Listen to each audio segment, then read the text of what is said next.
यार हाँ, मेरा नाम राकेश कुमार, आप सभी का स्वागत है कुमार राकेश पे। सो बात करने वाले हैं एमसीआरई की तरफ से आपके पोस्ट कोड 20 पे जो पोस्ट है, जैसे आपकी हॉस्पिटल अटेंडेंट की पोस्ट है, एमटीएस की पोस्ट है, ऑफिस अटेंडेंट की पोस्ट है, डार्क रूम असिस्टेंट वगैरह की जो पोस्ट है, तो इनके ऊपर आपके जो है वो अलग अलग जो है वो आपके क्या कुछ जो है वो सेफ टारगेट आपके लिए रह सकता है, क्योंकि अभी तक बहुत सारे कैंडिडेट जो है कैंडिडेट से जो है बात हो चुकी है, काफ़ी सारे जो है वो रिव्यू उन्होंने दिए हैं। तो उसके अकॉर्डिंग इन तीनों पोस्ट के बारे में जो है वो हम अलग अलग जो है चर्चा करने वाले हैं कि एमटीएस की कट ऑफ क्या जा सकती है, ऑफिस अटेंडेंट की क्या जा सकती है, आपके इसमें जो है वो हॉस्पिटल अटेंडेंट की क्या जा सकती है, और जो बाकी जो पोस्ट है उनकी भी क्या जा सकती है। ठीक है, देखिए दोस्तों, अगर हम बात कर लें कुल मिला के अभी तक रिव्यू के अनुसार अगर हम बात करें तो आपके एग्जाम का लेवल जो है वो हम बोल सकते हैं इजी टू मॉडरेट ही रहा है, और अटेम्प्ट जो है बहुत किए हैं सभी ने, कोई भी किसी ने कमी नहीं छोड़ी है। कुल मिला के 85-90 तो एक एवरेज अटेम्प्ट हम जो है बोल सकते हैं। ठीक है, इसी के साथ में अगर हम बात कर लें दोस्तों तो आपकी एमटीएस की कट ऑफ सबसे टॉप पे रहेगी, उसके बाद में ऑफिस अटेंडेंट, उसके बाद में आपकी हॉस्पिटल अटेंडेंट, और उसके बाद में आपकी बाकी जो पोस्ट है उनकी कट ऑफ जो है वो जा सकती है और जाएगी। ठीक है,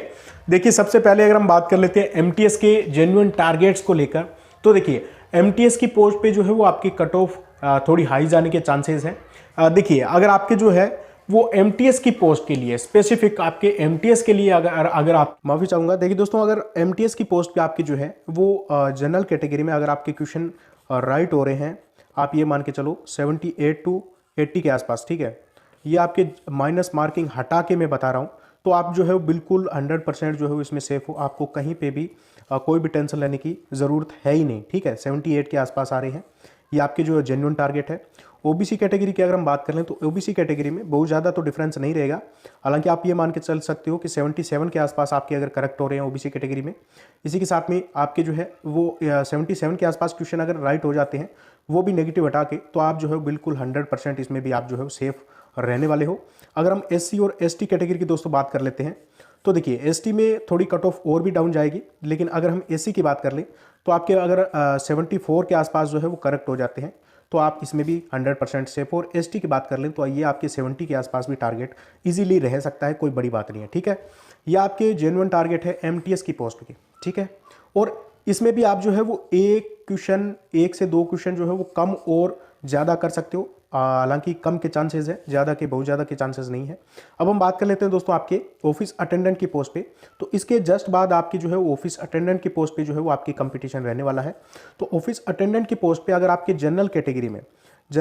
अगर आपके क्वेश्चन राइट हो रहे हैं दोस्तों, आप ये मान के चलिए कि जनरल कैटेगरी में आपके 77 के आसपास अगर क्वेश्चन करेक्ट हो जाते हैं, तो आप बिल्कुल इसमें जो है वो सेफ रहने वाले हो। ओबीसी कैटेगरी की अगर हम बात कर लें तो आपके अगर 75 के आसपास भी करेक्ट हो रहे हैं, तो आप इसमें जो सेफ रहने वाले हो। साथ ही में अगर हम एससी कैटेगरी की बात कर लें तो एससी में आपके जो है वो इस पोस्ट पे जो है वो दोस्तों आपके 72 के आसपास अगर क्वेश्चन करेक्ट है, और एसटी की बात कर लें तो 68 के आसपास भी जो है इसमें जो है वो आपका चांस बनता है दोस्तों। अब नेक्स्ट बात कर लेते हैं आपके सबसे इंपॉर्टेंट पोस्ट जो आपकी है हॉस्पिटल अटेंडेंट की। ठीक है, हॉस्पिटल अटेंडेंट की पोस्ट पे आपकी जो है वो क्या कुछ कंपटीशन है, तो मैं आपको बता देता हूँ।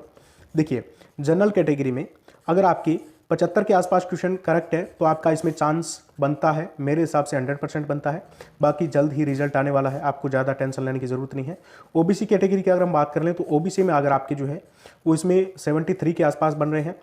यानी क्वेश्चन बन रहे हैं, तो आप जो है इसमें सेफ रहने वाले हो। एससी की बात कर लें तो एससी कैटेगरी में भी इसकी जो है थोड़ी पोस्ट कम है, तो उसको लगा के अगर हम बात कर लें तो ज़्यादा से ज़्यादा 2 क्वेश्चन कम कर सकते हैं, या 70 से 71 क्वेश्चन के आसपास अगर आपके राइट है। और एसटी की बात कर लें तो 67 के आसपास अगर क्वेश्चन राइट है, तो आप जो है इसमें सेलेक्ट होने के चांसेस बन जाते हैं। अब हम बात कर लेते हैं दोस्तों आपके जो अदर पोस्ट है, चाहे आपके डार्क रूम असिस्टेंट है, ठीक है, तो इनकी पोस्ट पे कंपटीशन और भी कम हो जाता है, और आपके जो है इनमें फॉर्म की संख्या भी जो है वो काफ़ी कम भरी गई है। तो दोस्तों हम बोल सकते हैं कि जनरल कैटेगरी में जिन कैंडिडेट्स के 74 के आसपास अगर करेक्ट हो रहे हैं, तो उनका इनमें चांसेस बनता है, और बाकी जो कैटेगरी है वो इनमें एक से दो क्वेश्चन जो आप कम कर सकते हो। ये आपके जेन्युइन टारगेट इस पोस्ट पे रहने वाले हैं। बाकी आपकी इसके बारे में क्या जो है वो प्रतिक्रिया है, राय, आप जो है कमेंट में जरूर बताएं। ओके, थैंक यू, नमस्कार।